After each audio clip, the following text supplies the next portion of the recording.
I mean, I did, almost 20 years of that company, and then overnight gone, walk your routine is over, going into the office, just it's gone. Welcome to Self Made. We're here with Ryan Green. What's up, Ryan? Hey guys, Thanks for jumping on. you got it. No problem. Yeah, Happy to be here. awesome. So, Ryan, give us a little bit of your background. I know you've had some pretty cool experience in the M&A world and building companies, exiting companies, doing some really other cool stuff. Want to give us a bit of background? Yeah, yeah, you got it. So I started a company called here in San Diego, and we became a pretty dominating media company in Southern California ultimately. But I started coupon magazines, if anyone even knows or recognizes those things anymore. But we got up to a point where in Southern California we were mailing about 1 million homes. We had millions of inserts and what we call DAL cards. So I was in the direct mail space, and I started that almost 20 years ago. um, I think at our peak, when I sold the company, we had about 55 employees, and yeah, and I was cranking along. It was a great business. It was very much, I'd say a family type of business. With the staff, we were all very close. We had incredible company culture. We won best companies to work for. I think 8 years straight, and we had great awards. It was a very fulfilling time in my life. Loved it, and I was a bit of a workaholic, but we grew that company up um, to be, I'd say almost a somewhat of a recognizable name in San Diego. People still think of it as they call it, it's called get one free, but they call it buy one get one free. But we were the dominating coupon magazine in the space. So I guess I cut my teeth in advertising out of college.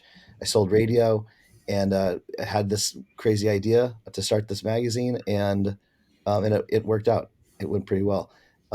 Before I sold the company, and I can shut up here, but I started another company where we cater to real estate agents. So we also make magazines for real estate agents. So we were kind of like a private label publisher of sorts. Like for individual agents or like for brokerage? Individual agents. No, wow. So really, it's like their own magazine. So we build these magazines from cover to cover, completely custom to them. And those magazines, the agents really are targeting their farming areas. And so the magazine itself, we've got a 32-page digest size and a 16-page full format size. And we focus on their farming area. It's exclusive to them, and we've got scale on that product. So, and we've got a great art staff. So, I don't want to say it's like cookie cutter or templatized, but we do Mhm. start somewhat templatized, and then we build it around them. So all the magazines look completely different. So it's a cool product. We're all over the country with that. What do Um, you use for content for that? Is it like content local to the specific area? Interesting. We do the content changes agent by agent. Mhm. We have a lot And of they provide or you make it? A combination. We'll provide a lot of this like stock content. And if we're in the same market, sometimes we'll do like things to do in the area, or we'll do like puzzles, or you know um, you know kids coloring type of things. We'll make it so it's somewhat engaging, but the actual content that's specific to the agent, you know, their listings, or we'll do a full page, full pages, 2-page spreads on listings, or houses to come, or just what's going on in the market. We give a lot of ideas, and we're open to ideas, and we work the design completely around what they want. And it's impressive. We turn these things around pretty fast, and our agents are all exceptionally happy. That's called the neighborhood connection. It was a great little side business, right? It was under the Get One Free umbrella. It was a product of ours, and I was running. We were running it separately. We had somewhat of a dedicated staff, but there also was shared staff. And when you stripped away the company I was selling, Get One Free, you realize, and you just run a P&L for just the neighborhood connection, it wasn't all that profitable. We just had a lot of shared expenses. And with Get One Free removed, we realized, we have a decision to make. We either have to shut this neighborhood connection project down, or we have to lean into it. So what we ended up doing was about half that staff was going to go. That the neighborhood connection was not part of the acquisition. Yeah, it wasn't part of the acquisition. So I ended up investing, back into it. I was able to retain about half of the staff that was going to be let go. So we ended up so about 12 people unfortunately lost their job. There's really no way around it.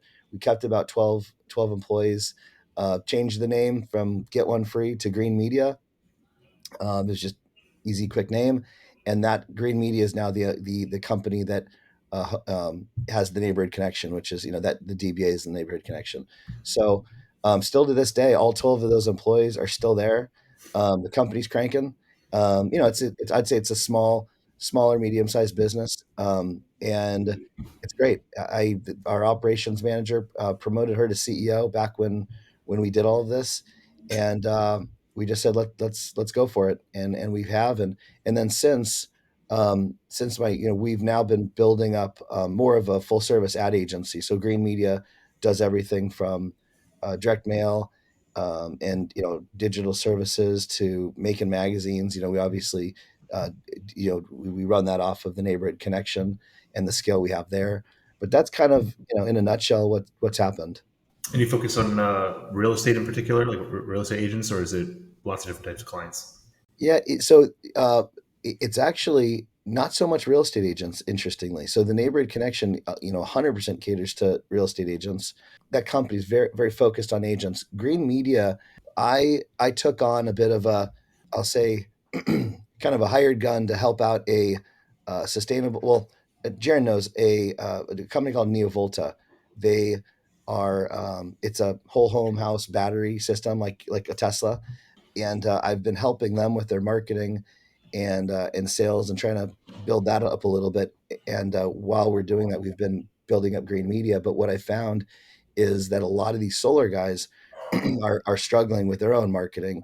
So we've kind of leveraged Neovolta to a degree, to cater to these solar companies to help with their marketing. So I'd say Green Media, the lion's share of the clients are actually solar guys, and Hmm. it's not it's really I'd say the agency is more of a startup than anything else, Gotcha. but we've got a couple big clients there, and then some other smaller ones.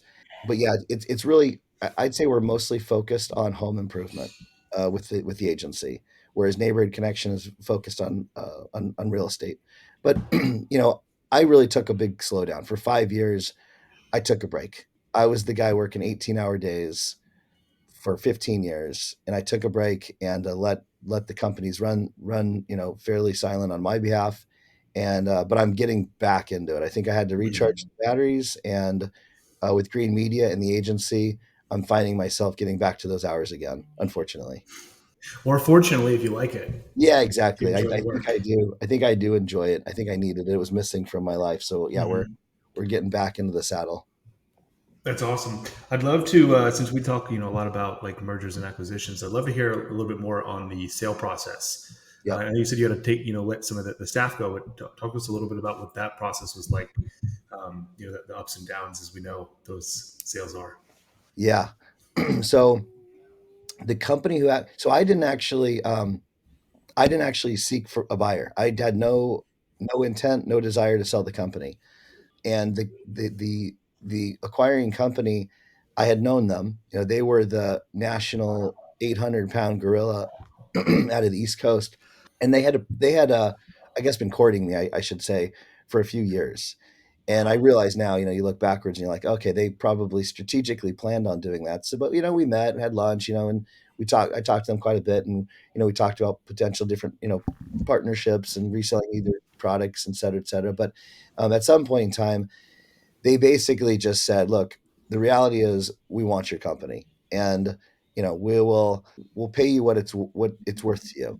So I just, it was a tough moment because I realized, well, and I won't deny, everyone talks about, print is a dying media, direct mail potentially is a dying medium. It still performs just as well as it always has. Hmm. In fact, I sometimes believe that it's performing better these days because I would agree. boxes are, Hmm. people believe that, and there's not as much mail going out. So the Yep. less mail, the more that your mail stands out. But um, that had been in my ear for a decade. When are you going to sell? When is this really going to become a dinosaur? So I think I just finally decided, let's just go ahead and do it. It was a very difficult decision. I was very close with my staff, especially the my director's C-level staff. And so that process, I finally pulled the trigger. I hired an outside firm to help basically prepare all the financials. I'd say my biggest advice, or I had worked with an outside financial company for years before selling, and our financials were absolutely spotless. I mean, we had such clean numbers, and even the buyers had said they said one of the things that was they loved about us was our financials were so clean. It was so specific. There's nothing hidden, and we had been doing that for years, so they could look back 2 years of these beautiful financial packets. And I think that was a big deal. I tell everybody who's selling their company, make sure make sure you're prepared far in advance. Don't decide and then have to do all this because it's a hassle. But the it was fairly quick. I mean, their staff, the buying staff, analyzed everything. They confirmed that what I said was all accurate, and the acquisition was we couldn't tell the staff. That was really difficult. They did not want me to tell the staff. They wanted it to a lot of it because it was strategic, and a lot of the value was actually in the staff, in the relationships with the clients that we had had. So most of who they wanted was the sales team. They really wanted that whole sales team, and but we couldn't say. And part of the deal was it was a little bit of it was riskier. I mean, I will say I was paid a handsome amount, but I think a large portion of the staff needed to make the transition from my employee to their employee. So there was a day where we they hired or they rented out it was a hotel, and we went down to kind of a banquet room, and they had a big table. And first it was very confusing. I had to tell the staff, come on in, and we have a big announcement, a big meeting. And I know there was a little confusion, and everybody came in, and I terrible for me to say, there's tissue boxes around that table, and they came in, and I had to give the news, and the acquiring company was there, and it was a sad day.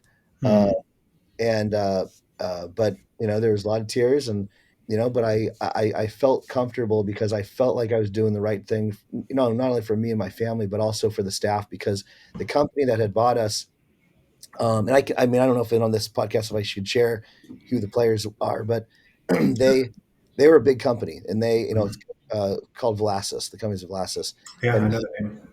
yep, they have all kinds of great products, and they have got national exposure. And I thought, well, our staff can, their clients now have an ability to buy more product and can buy product nationally. And I actually thought that it was better for them, deep down. So I thought it was a win-win-win, but it was hard. Yeah, yeah. I think it only took about, I think from start to finish, probably about 4 months from beginning talks to actually. I mean, it was a very quick turnaround. Mostly Uh, cash deal. yeah, it The was a cash speed. deal, and I take that back. I take that there was a portion. I'm trying to remember what the portion was. There was a holdback on a portion that I got in 1 year. Once your covenants were fulfilled, they just did like, hey, you got to do these things and you get this portion. Yeah, and it wasn't even really that. I think it was just a protection for them, which I had no concern that we weren't going to get paid. It was if there was, Right.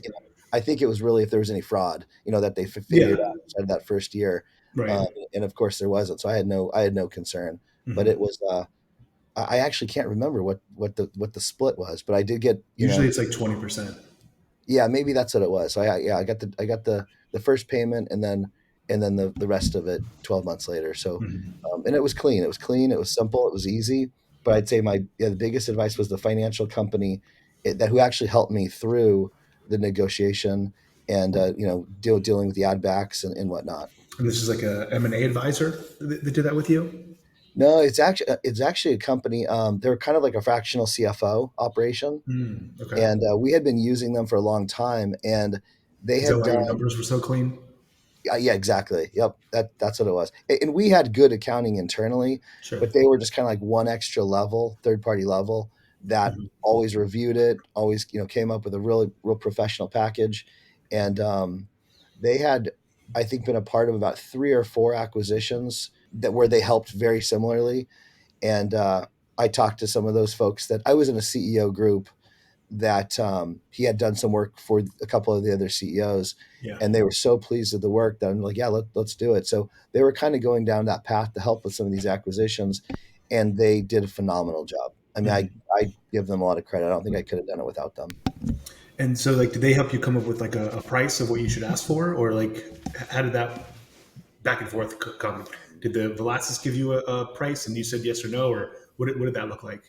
When we spoke, I had a number in mind that I thought, if I get, and I don't know if I didn't think if I should share the number or not, but I had a pretty large number in mind, Mm-hmm. and that was, we backed into the numbers of the financial company. They thought it was fair. It was aggressive, but it was fair. And the purchasing company, of course, thought it was a little high, Mm-hmm. and they started low, and it kind of like a typical negotiation. We ended up meeting pretty much right in the middle. I think I still this thing think it was a good deal. You always look back and think, could he gotten more? And I'm told now. So my understanding is our our market was the most. It still to this day is the most dominating. The product that we built is the most dominating product in the country. So Mm-hmm. you know, I hate saying it, but like I, I'm told now, like I probably sold short. Spoke. Hindsight's 2020. Yeah, yeah, exactly. So Mm-hmm. I'm happy with with the outcome, but yeah, it was the financial company had advised the whole time. I got advice from them, and we did the quick negotiation and Mm-hmm. settled on a price, and then from there it moved pretty quickly. Mm-hmm. Yeah, it's a quick period, 4 months for a company that size. Yeah, yep. Yeah. Mm-hmm. Very cool. And did you have any? So obviously, living in California, they love taxation out here more so than some of the other states. Did you have any strategies for avoiding capital gains or doing anything like that with the large? No, that's my biggest mistake. I made a huge mistake by not the company that I worked with. They were not financial advisors; they were fractional CFO. So I didn't really get any advice in advance, and really it moved so fast that I just wanted to get it done. At that point in Mm-hmm. time, I was like, well, I've already mentally committed. So, but if I again, another thing, if I could go back and do it over again, I would have highly advised finding a really good financial advisor who's familiar with M&A and could have put me in a better position to keep more of that cash. I feel like I made a lot of mistakes, and when you have a pile of cash from a sale, I feel like I wanted to deploy that cash as quickly as possible because I thought I needed that cash to be producing income, and Mm-hmm. I made a lot of mistakes. So my biggest challenges were making mistakes with that cash and doing investments that were not good. And It's like again, angel investments, or what kind of I did a little investments? bit of everything. I consider myself, bit of a serial entrepreneur and also a big risk taker. And I Mm-hmm. took that mentality into investing, which is a terrible, terrible strategy. Right. I realize now, the risk taking that I took and the serial entrepreneur was always in me. I always invested in myself and my own companies. Yeah. And so for me now to go out and invest with these different, I was looking for grand slams, and unfortunately, a lot of them failed, and I got involved in a space that I had no business in. I got involved in a lot of commercial real estate. Mm-hmm. Hindsight 2020 is I wish I had put everything in a residential real estate. I would have quadrupled my wealth. Right. Instead, commercial kind of hit me. This Mm-hmm. sold just right before COVID, so I put it in all the wrong things. And I did a very large deal where I own a building, an industrial building, and we got the accelerated depreciation on it. So Mm-hmm. I thought it was a great strategy to try to offset some of the taxes. But That was in the same year as the sale. You bought that to yes, try to offset the depreciation. Okay. yep, yeah, same in the sales. So it's helped me quite a bit, but the actual asset itself has not performed as well as is a lot of other things I could have done. Mm-hmm. So it was a great sale. I wish I could go back and change all the ways that I invested. And I'm not even joking at all. I think I would have done everything differently. So yeah, My biggest advice would be have a really good financial partner, and a really good, CFO that can prepare the books correctly, and then a really good financial advisor to Hmm. advise on how to exit well and how to invest that money carefully. Some folks I spoke to said, go slow, you know, Yeah, that's just what I was just going to ask. Is do you think you should have like a cooling off kind of period? 100%, 100%. Just like I take 3 or 4 months and like don't do anything. Absolutely. Yep.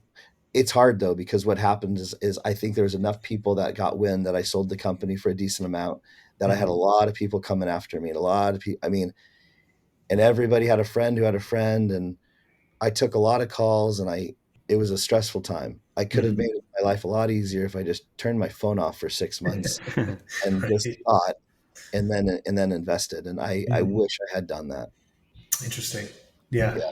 Yeah, that's really cool because a lot of people think about the sale and then like that's like the finish line, but really it's just another starting line for another chapter. It, I it, don't it think people think is. about that. It is. I'd say that that next year after selling the company was maybe one of my most stressful years ever. I know it sounds crazy. I would have never thought about that, but it was great for a month, and then I got really stressed about the fact that I have to invest it all to get the yield that I need to, not drain all the cash Right. too quickly. How much of it do you think is like kind of losing some of that self identity of being the entrepreneur and not having something to fill those 18 hours that you used to? Like, how much of a role do you think that plays? A ton, a Mm. ton. Yeah, that you nailed it. Like it, I was get one free was me. I was, Hmm. blood, sweat, and tears into that thing. So it was a part of me. The staff was a part of me. I mean, I refer to the staff as like my second family.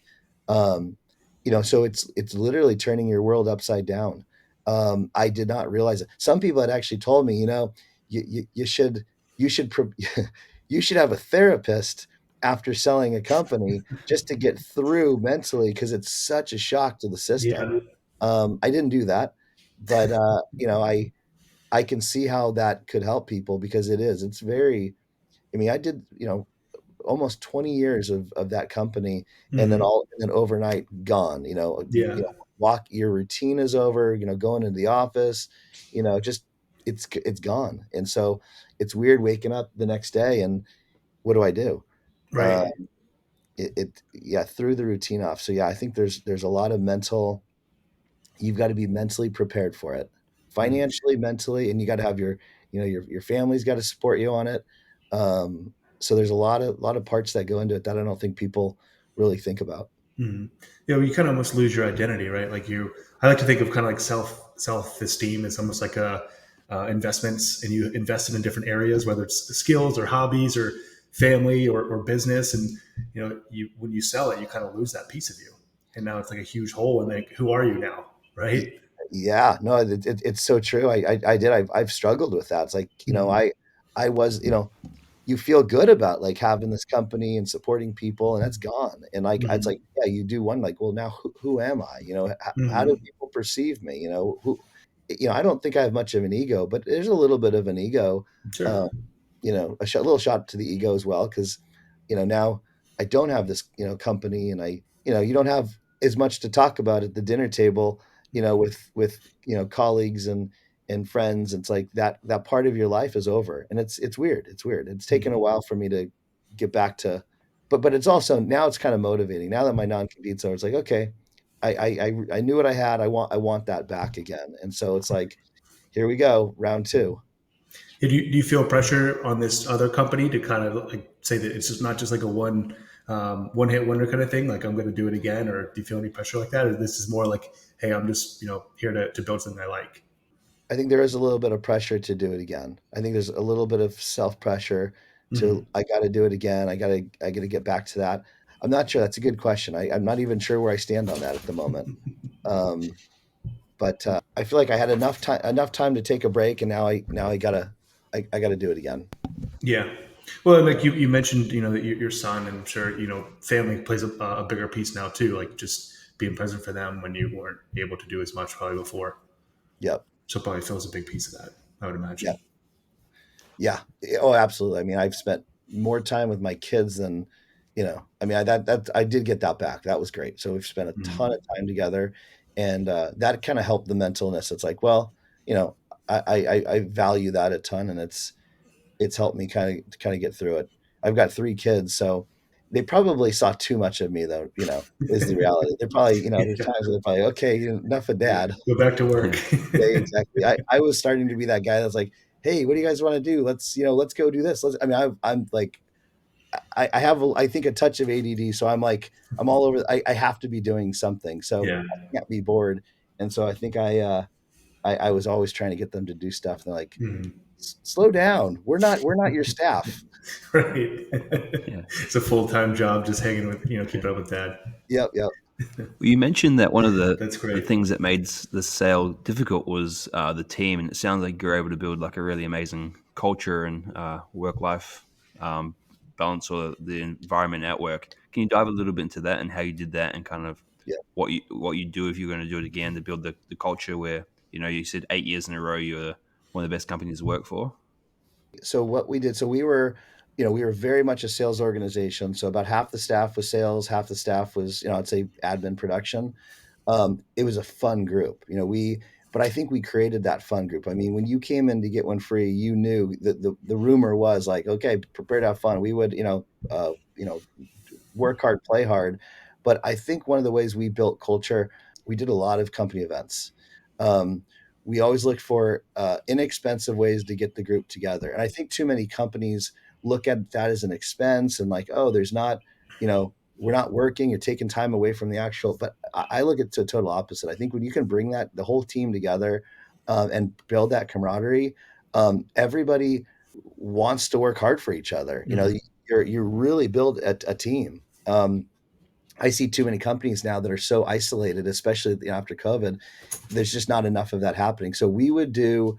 I mean, we've done so many things. It's I mean, we did small events. I'd bring the production staff. We'd do axe throwing. We would restaurants all the time. We'd go, uh, skydiving. We would do. I mean, you name it, we did it. We went on a lot of trips. I can't tell you how many times we went to Mexico. We were like, we've done Hawaii trips.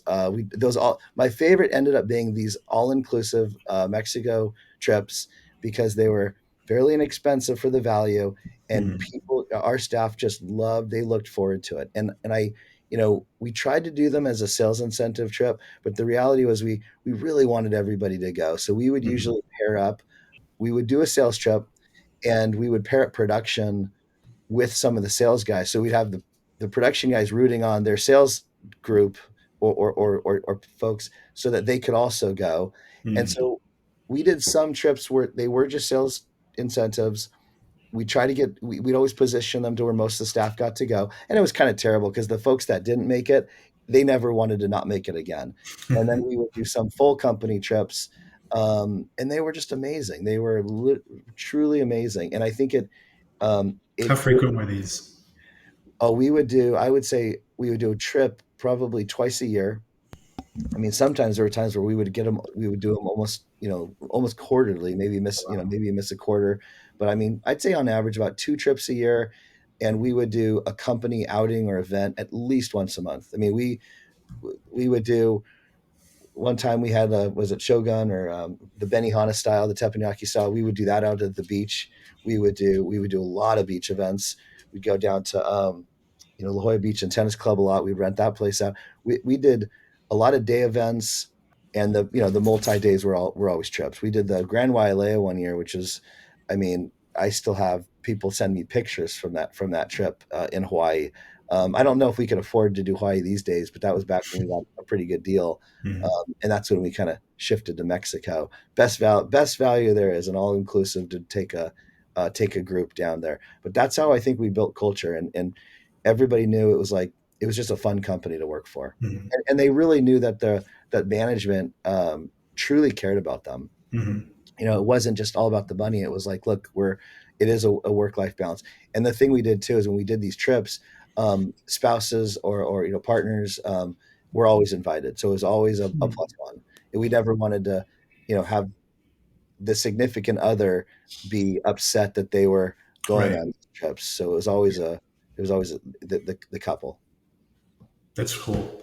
And Yeah. then, did you guys do anything like on the day to day, like smaller things? I mean, the trips are big things, but like, were there smaller things you do like day to day, like ordering food or any like kind of games or anything like that? Yeah. Oh yeah. So our office at the time was a fun office. We would have weekly sales meetings. Actually, I take that back. We only had two. We decided to try to low. We didn't want to have to bring the whole sales staff in. I did feel like, Mhm. if they're in the office, they're not working. They're not getting. So everybody got the sales staff got to work from home. But when they came in, we had the pool table and the dartboards, and we did all that. And yeah, whenever the staff came in, we'd cater those days. We'd try to make it as fun as possible. We had a wheel. We had a big. This is fun. We had a big wheel that.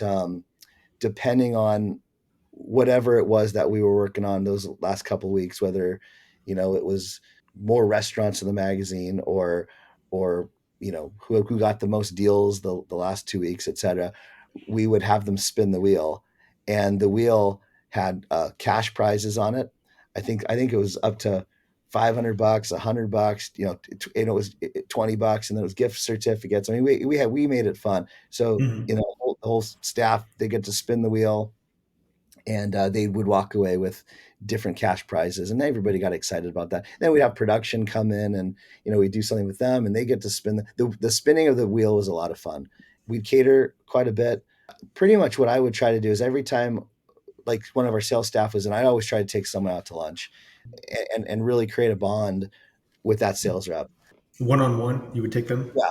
Yep, I Okay. often one-on-one, or if their sales manager was there too, we'd go together. But we tried, of course, we always talked about business, but we would try to be Mhm.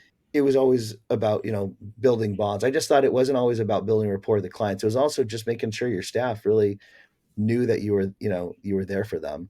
Yeah. But it was hard on me because the 18-hour days were because I spent a lot of time doing that, and then I actually got my work done at night. So I did kind of take away from the family, unfortunately, but I thought that was important. We did a lot of client appreciation types of gifts and whatnot, and then we'd bring the staff in, and we'd be all part of building those together. We've done we had different speakers come in. We would get different professional talent to come in and really try to help educate the staff on things that were important to them. We would ask them. We tried to do not a lot of things like, oh, we know this is the way to do it. We actually do surveys. We'd ask them, hey, what do you want to learn? Like, what would be helpful? And then we'd go seek those folks out. What kind of topics would they ask for? Like retirement planning or like what kind of things? So, I'd say for the sales staff, a lot of them just wanted some type of a sales trainer to come in. So we would do Gotcha. some sales training. We were connected with Sandler Sales for a while, if you Hmm. if you know Yep. those guys. And then at times, yeah, we would do some retirement planning. We would bring in sometimes like masseuses, and Okay. Yeah, I was going to ask like maybe health stuff kind of. yeah, we did some of those things where we'd bring a masseuse in, and they'd bring their chairs and whatnot. And, we would just say, hey, everybody take 30 minutes throughout the day. And, for 2 straight days, everybody got massages. Or we had Stretch Lab come in, and we did that for a while. So, I mean, we did a lot of just lot of unique things. I wish I had actually like journaled all the things that we had done, because Yeah. it would be really cool to go back and look at it all, because I forget half the Yeah. stuff that we did, but we did something pretty cool at least every month. Mhm. Did you have like a budget set aside for that? Yeah, yeah, we did have a budget, but we always went over. I mean, I hate to say it, but we always went over. Yeah. And then Yeah. we But would, but it's a good investment, right? Like if you can get yeah, an extra 5 or 10 or 15% productivity out of the employees, that's a great return on investment. Where yep, else are you going to get that? absolutely, yep. And we did, we celebrate people's birthdays, so every week we would, whoever's birthday it was, we would bring in the cake and the balloons and the whole deal, and we would celebrate everybody. We did have a company come in, and because we had a lot of production, there's a lot of designers, and they're sitting at desks all day long, and it gets tough. Mhm.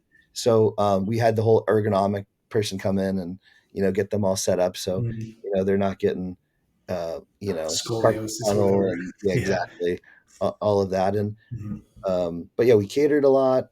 The coffee was constantly flowing, and I don't think we did too much different than what you see some offices do, Mhm. but we kept it fun. We kept Yeah. it really fun. How did that affect like your recruiting? Did it make your recruiting a lot easier for you guys because you had that reputation of being like a good spot to work?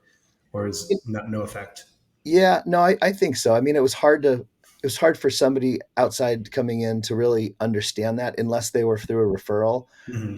And actually, yeah, I will say it actually did help because most of our sales guys came in through other sales referrals. You know, their Yeah, friends or their family who are in sales and nice. said, "Hey, Yeah, you got to work here."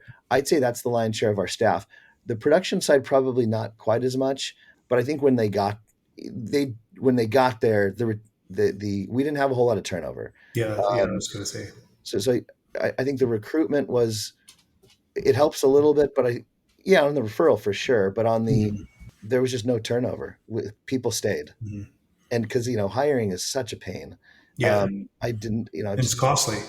It's expensive. extremely costly, and especially in that's kind of how I California. justify it. It's like, yeah, absolutely, Yeah. yeah. Rather than turning people and all the costs that I don't think people really recognize. Mm-mm. There's no line item on your P&L for like training and turnover, but it's a No, huge expense. it's a It's huge hidden. expense, and it's an unnoticed expense. And so Hmm. I just thought, let's just spend more money than everybody else on the fun, and they'll never leave. And Right. it worked. It kind of I love that. worked. Yeah, I love that. Yep. Cool. I wanted to before we wrap up because I know we're coming up to time here pretty soon, but talk to us a little bit about the company that you're working on today. Kind of the offering. It sounds like you have a pretty cool take with the solar companies and some cool direct mail ideas. Yeah. So we are because we're kind of like male centric. We're direct mail centric. So here's the interesting thing that's happened with us. The neighborhood connection. We make magazines. That's going great. It's on kind of autopilot. The staff does a phenomenal. Starting now with more of our full service agency, we started more with direct mail. So now we're dealing just one on one companies, looking at strategies for direct mail, mostly, like I said, home improvement. But we Mhm. realize that they have to have digital. So we do a digital wrap on all of our direct mail, but we've got done so much of it now that now I don't want to say we're leading with digital, but we have that offering regardless of the direct mail. Um, Mhm. every one of our strategies now get one free back, and it was more product central. Like here's the products that we have, here's the rate card. Now we're more needs analysis, and we customize a program for the client, and Mhm. we're still figuring it out as we go. We'll run a campaign. If this isn't working, we'll shift more dollars over to what's working and whatnot. And we're not biased one way or the other. We just put the clients where we think they're going to get the biggest ROI. And I'd say we are probably not branding specialists. I've always been a direct response guy. So I really want, you spend a dollar, I want to make sure I get the highest ROI for that client. So, but yeah, the agency is still a work in progress. We're working with the company that bought us coincidentally, which is really bizarre. Uh, well, Velasquez was owned by a company called Veracast. We work with Veracast, and they have really interesting products. And so we're able to actually there's a very interesting product that we push primarily, which is a postcard that we can get in the mail for less than anybody. There's a little bit of a loophole to it, which I won't bore you guys with it, but that allows us. If you're familiar with the United States Postal Service's product called EDDM, it's Every Door Direct Mail. Mhm. We can actually get a postcard in the mail for cheaper than EDDM, which is Mhm. really unheard of. So it's a really cool product, and and then we will do the digital wraps. We'll do programmatic. We can do streaming. I mean, we try to tie it all together. And I think that's where a lot of companies miss it. They just are kind of, they're doing this and, seeing if that sticks and doing that and seeing if that sticks and Yeah, throwing this it's at the linked. wall. And it's all over the board and there's no connections. So we try to explain to them like, look, it all works together. If you layer it correctly, you're actually going to help all the mediums, but a lot of Mhm. people don't layer it properly. So it's nice being the full service agency because we can pivot and we can build it all and all have it work seamlessly together. Mhm. Yeah, and then with the digital, you get the attribution too. Or it's probably Absolutely easier to get the attribution. significantly easier. Yeah, I Mhm. mean we do on all of our direct mail.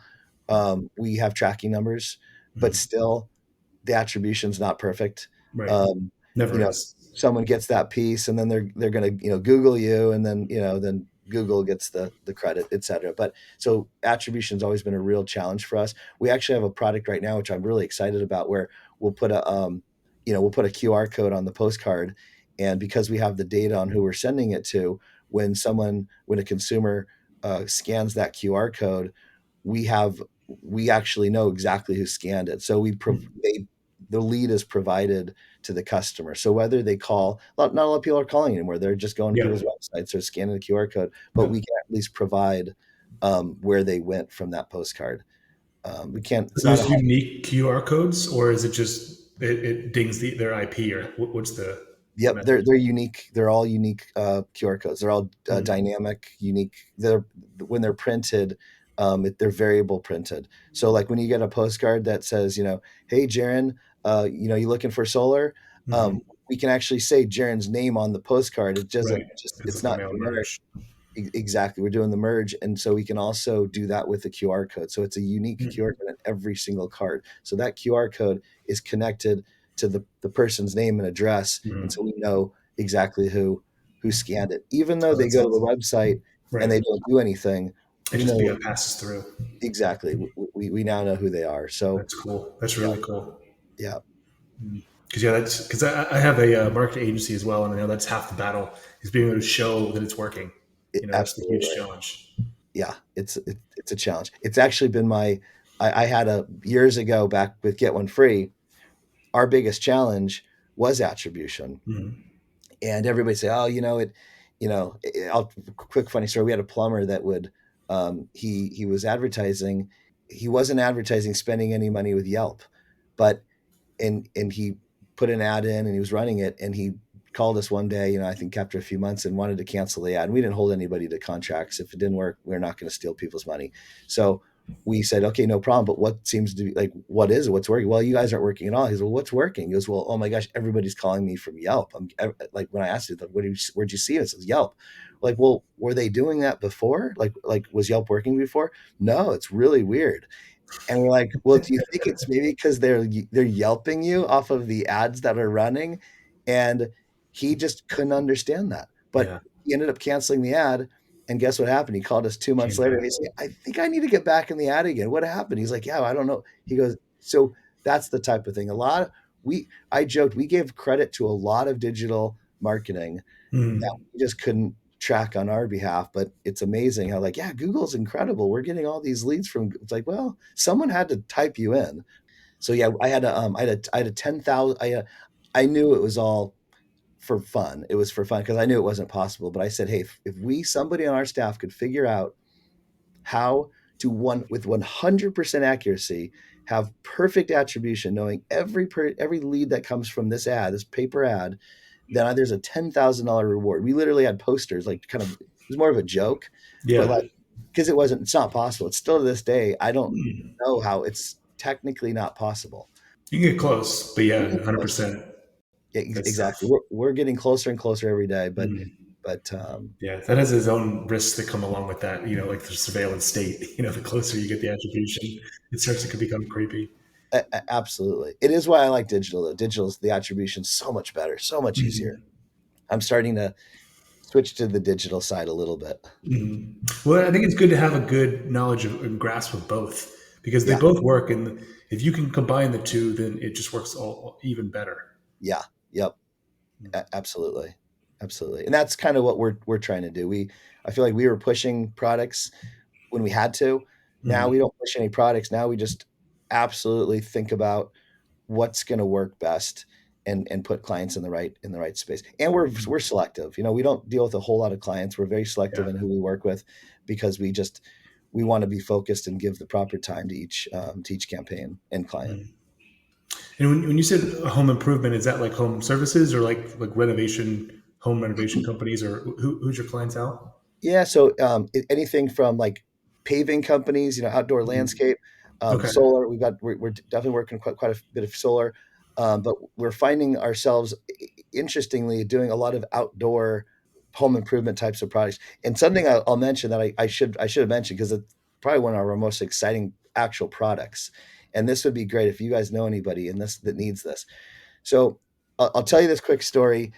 What I wanted to create when I when my non-compete was over is I knew that in home improvement there's two things that work better than anything else. Referrals, everybody works off referrals, and it's the cheapest, greatest form of advertising, right? And reviews, Google reviews, Yelp reviews. And I thought, Mhm. if there's a way that I can combine those two somehow, in an inexpensive way, I've got something. So the concept we came up with, which actually it was, we call it Neighbor Direct now. It was taking the idea of, if you finish a job, if you let's say a solar job, is the house is complete, we want to get a video testimonial of that homeowner and their happiness with that installer, and we want to tell their neighbors. So we take that video, we actually send out a postcard to the surrounding, let's say, 100 homes. We put a QR code on there. You got Sally's face on there. Say, hey, we just finished a job for your neighbor Sally. Listen to her video. Her video is a testimonial. They watch the video, and we can, touch those folks. The challenge with it was extremely work intensive. It was Mhm. really hard to pull that together. And then Yeah, you have even just getting the video.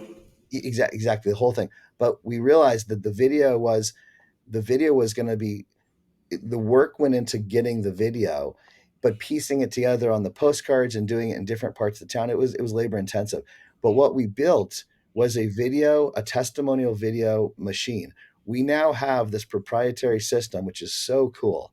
If you we can take anybody's database, past client database, and we can get totally humanless. It's not AI. We've built it to where Mhm. we can get these client video testimonials immediately. We incentivize them, $50 Amazon gift card, $25 Amazon gift card, 100, whatever they feel is appropriate, and we talk them through that. But I mean, I can't tell you how many customers that we've gotten 30, 40, 50 client video testimonials within days. And there's no human interaction. Like, they don't Mhm. need to call and ask for it. It's all based on incentive, and it's all automated. Those That's videos, crazy. we click the videos, they automatically go on YouTube. Mhm. And then we actually can create little video, uh, commercials, or uh, Mhm. Like a pieces, montage. yeah, to go on, like, Mhm. Meta, or TikTok, etc. So Yeah.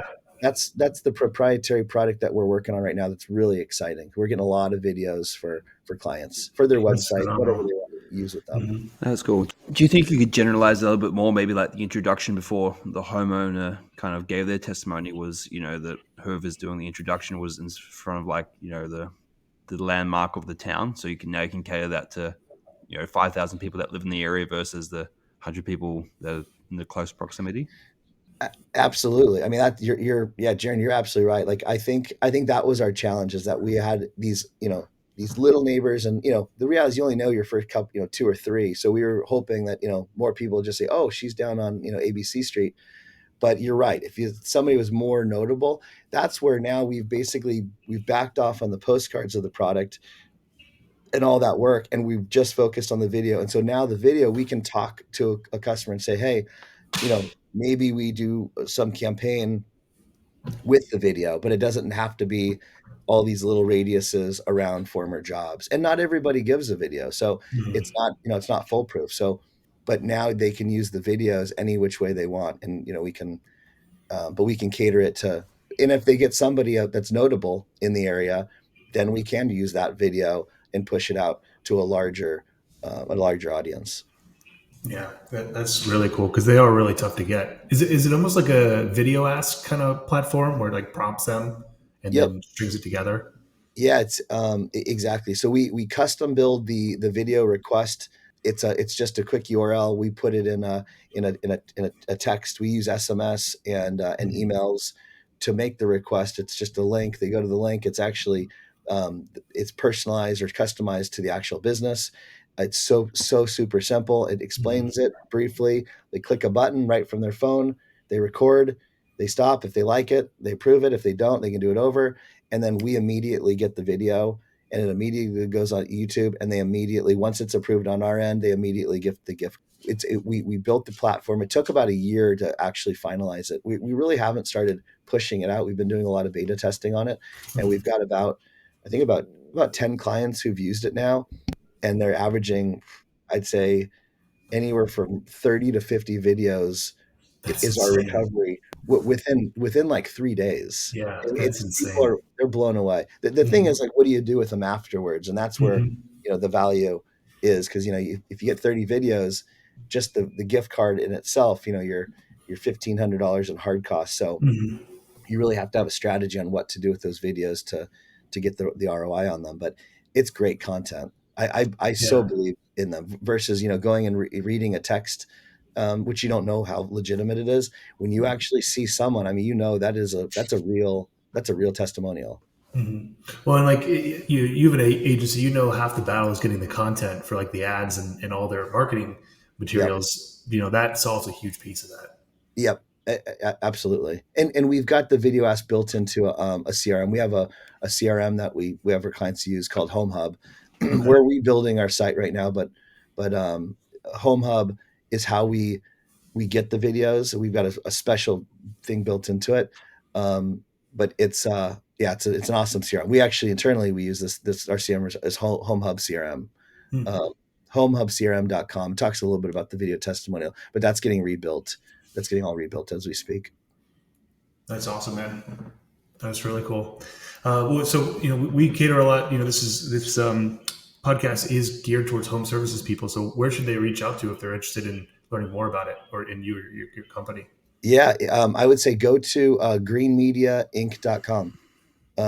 It's we're working on some of our own branding. We've got all the pieces, but we needed to work on some stuff ourselves. The Um, cobbler. exactly that I've used that exact line, but we're finally focused on it. I think we were building it and we bringing our close relationships in to handle their stuff, but now we're actually working on our Mhm. own.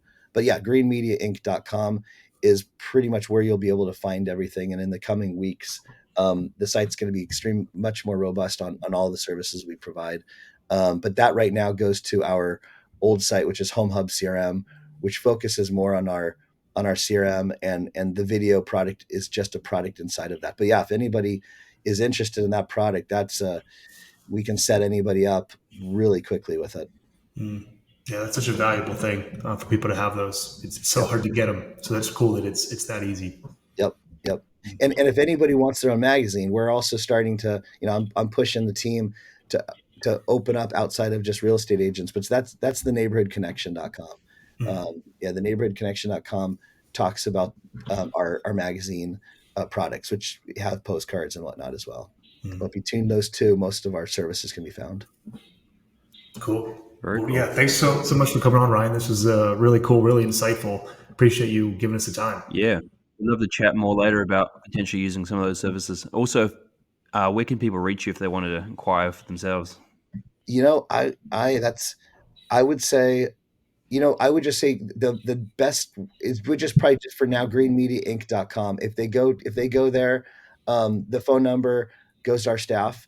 I mean, I'll tell you, I could give you my cell phone. I could talk to anybody, particularly those. I mean, should I do that on this? Yeah, why not? All right. Yeah. So, I mean, if anyone want to call me direct, I'll give you my cell phone. It's 619-261-6202. I'm old school. I like talking to our clients. I sometimes get the ball rolling, and then I get the right staff on the right project. But yeah, if anybody call me directly, and I can talk about marketing all day long. Yeah, we could probably go another 3 hours if we wanted Oh, to. yeah, absolutely. Cool, man. Well, thanks so much again for coming on. We'll have to catch up and follow up on this in a Yep, couple months. that sounds great. Thanks, guys. Cool. Thanks, man.